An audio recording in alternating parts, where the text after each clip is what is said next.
अस्सलाम वालेकुम बच्चों, मैं हूं हाफिज मोहम्मद यासिर और आपको पढ़ा रहा हूं मैथ। अगर बताएं हम लोग 10th क्लास की मैथ पढ़ रहे हैं और यूनिट नंबर 1 हमने शुरू किया हुआ है, जिसमें आज हम लेक्चर नंबर 4 पढ़ेंगे। हमारा टॉपिक थोड़ा सा चेंज हो रहा है। लेक्चर नंबर 1 में हमने क्वाड्रेटिक इक्वेशन की इंट्रोडक्शन पढ़ा था। आपको इस लेक्चर के डिस्क्रिप्शन में इसका लिंक भी दे दिया जाएगा। आप पहले उस लेक्चर नंबर 1 को जरूर देखिएगा, फिर आपको इस लेक्चर की आसानी से समझ आ जाएगी। लेक्चर नंबर 2 और लेक्चर नंबर 3 में हमने क्वेश्चन नंबर एक्सरसाइज नंबर 1.1 और क्वेश्चन नंबर 1 कंप्लीट हमने उसके सोल्व किया, सारे पार्ट सोल्व किए। आज हम इसका नेक्स्ट जो टॉपिक है सॉल्यूशन ऑफ क्वाड्रेटिक इक्वेशन हम शुरू करने जा रहे हैं। तो हमारे पास तीन तरह के सॉल्यूशन इसके होते हैं। एक हमारे पास बाय फैक्टराइजेशन है, हम इसे फैक्टराइजेशन के तरीके से सॉल्व करते हैं। दूसरा तरीका हमारे पास कंप्लीटिंग स्क्वायर है, और बच्चों तीसरा तरीका जो है वो बाय क्वाड्रेटिक फार्मूला है हमारे पास। ठीक है बच्चों, ये अच्छे तरीके से आपने याद करना है। ये मोस्ट इंपोर्टेंट शॉर्ट क्वेश्चन भी है, एक शॉर्ट क्वेश्चन है कि क्वाड्रेटिक इक्वेशन के कितने सॉल्यूशन है, कितनी तरह से इसको सॉल्व किया जाता है। तो क्वाड्रेटिक इक्वेशन को तीन तरह सॉल्व किया जाता है। आपने तीनों नाम भी लिखने होंगे तो आपको 2 नंबर मिल जाएंगे इसके। तो बच्चों अभी हम फैक्टराइजेशन के तरीके से हम देखते हैं कि हम इस क्वाड्रेटिक इक्वेशन को बाय फैक्टराइजेशन किस तरह सॉल्व करते हैं। तो आइए हम शुरू करते हैं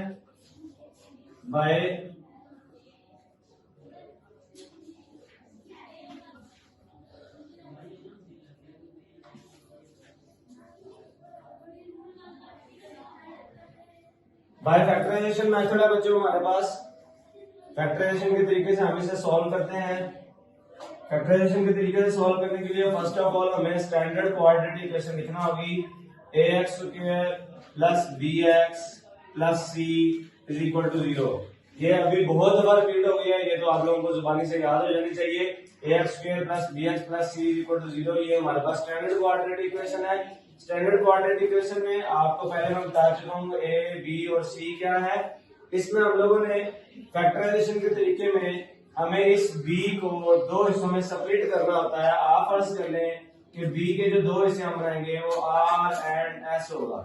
r और s कोई भी हमने नंबर हमने सपोज कर लिए हैं, r और s को ऐड करेंगे तो वो b के इक्वल आना चाहिए आपके पास।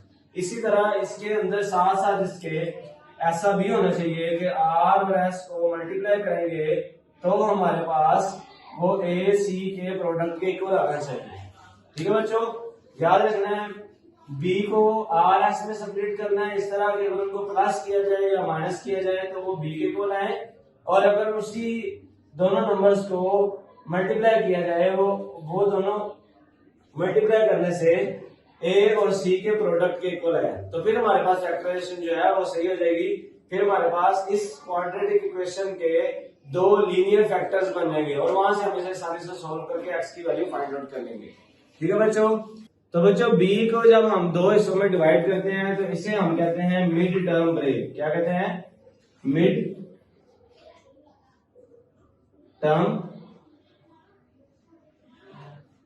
Term break. तो ये असल में मिड टर्म इसको इसलिए कहते हैं क्योंकि ये सेंटर में है, यहाँ आपके पास ax स्क्वायर है, यहाँ कांस्टेंट है bx है। तो bx को हम मिड टर्म कहते हैं, और इसे हम जब ब्रेक करेंगे r और s के अंदर तो ये b के इक्वल हमारे पास आना चाहिए। ठीक है, तरीका बड़े ध्यान से समझ ले, बहुत आसान है, मुश्किल नहीं है। आपने इस b को इस तरह ब्रेक करना है कि वो दो हिस्सों में डिवाइड हो जाए और दोनों का प्लस जो है या माइनस जो है वो b के इक्वल है।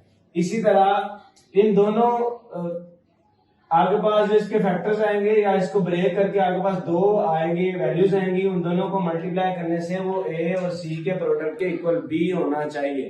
तो फिर आपकी फैक्टराइजेशन हो जाएगी और आपको अच्छे से इसका आंसर भी मिल जाएगा और आपका आंसर भी ठीक आएगा।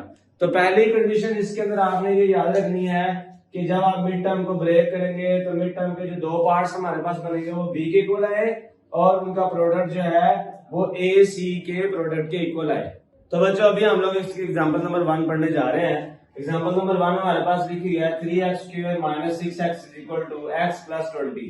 तो बच्चों हमने अभी पहले देखा कि जब हमने फैक्टराइजेशन के मेथड से इसको सॉल्व करना है तो फर्स्ट ऑफ ऑल हमें इक्वेशन को स्टैंडर्ड फॉर्म में लिखना होगा। तो हमें ये स्टैंडर्ड फॉर्म में नहीं है, हमें पहले इसको स्टैंडर्ड फॉर्म में कन्वर्ट करना होगा। स्टैंडर्ड फॉर्म में बनाने के लिए 3x स्क्वायर हमारे पास यहाँ पर मौजूद है, 6x भी है लेकिन यहाँ भी x है, इस x को यहाँ पर लेंगे तो माइनस एक्स हो जाएगा, और ये भी इधर माइनस 20 इज इक्वल टू आपके पास आ जाएगा 0। जी तो बच्चों हम इसे सॉल्व करेंगे। ये वाली दो टर्म्स हमारे पास सेम है, ये भी एक्स में है और ये भी एक्स वेरिएबल में है, सिंगल वेरिएबल सिंगल पावर में। तो हम इसे करेंगे 3x² माइनस 6x और minus 1x minus 7x 20 is equal to 0। तो बच्चों ये हमारे पास बन गई स्टैंडर्ड क्वाड्रेटिक इक्वेशन की फॉर्म में आ गई। अभी हम इसको करेंगे वही तरीका, पहले हम इसका ए सी का प्रोडक्ट फाइंड करेंगे। तो हम लोग यहाँ पे करते हैं ए सी फाइंड करेंगे। पहले आपको मैं बता दूं कि हमने ये चीज पढ़ी हुई है कि ए क्या है, बी क्या है, सी क्या है। तो कंपेयर करके आपको बता देता हूँ। ए इज इक्वल टू 3 है इस इक्वेशन में, बी इज इक्वल टू -7 है और सी इज इक्वल टू -20 है। ठीक है, तो हमारे पास यहाँ से प्रोडक्ट ए सी प्रोडक्ट हम पहले फाइंड करते हैं। ए और सी का प्रोडक्ट जो है, ए हमारे पास क्या है 3 है, ए सी हम फाइंड करेंगे। ए सी हमारे पास ये ए 3 है और मल्टीप्लाई सी हमारे पास -20 है, तो -20 के साथ मल्टीप्लाई कर देंगे इज इक्वल टू हमारे पास आ जाएगा -60। जी तो बच्चों देखिए ए सी हमारे पास है -60 आ गया। तो हमें अभी जो बी है उसको इस तरह ब्रेक करना है कि उसको प्लस माइनस किया जाए तो वो बी के इक्वल आए, और अगर उनका प्रोडक्ट लिया जाए तो वो 60 के इक्वल आए। जी तो बच्चों हम लोग ये फाइंड करते हैं आर प्लस सी हमें फाइंड करना है, R plus C R plus S होगी, आर प्लस एस हमें फाइंड करना है। तो हम लिखते हैं यहाँ पे हमारे पास 60 बन गया। इस 60 को हम किस तरह ब्रेक करेंगे, देखिए अब ये 60 हमारे पास है तो -60 हमारे पास है जी, आ गए यहाँ से। इसका हम प्रोडक्ट फाइंड करेंगे तो इसको हम टेबल में मल्टीप्लाई कर लेते हैं। 5 मल्टीप्लाई -12 तो ये यही बन जाएगा हमारे पास। 5 मल्टीप्लाई -12 इज इक्वल टू -60।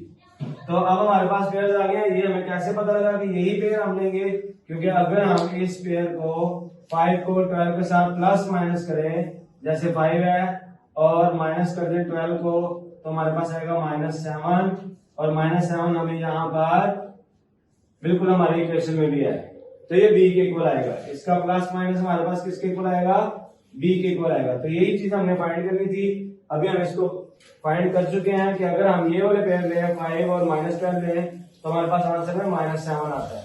जी तो बच्चों हम इसे यहाँ पर सोल्व करते हैं। फिर आगे 3x² -7x -20 is equal to 0 आ गया आपके पास।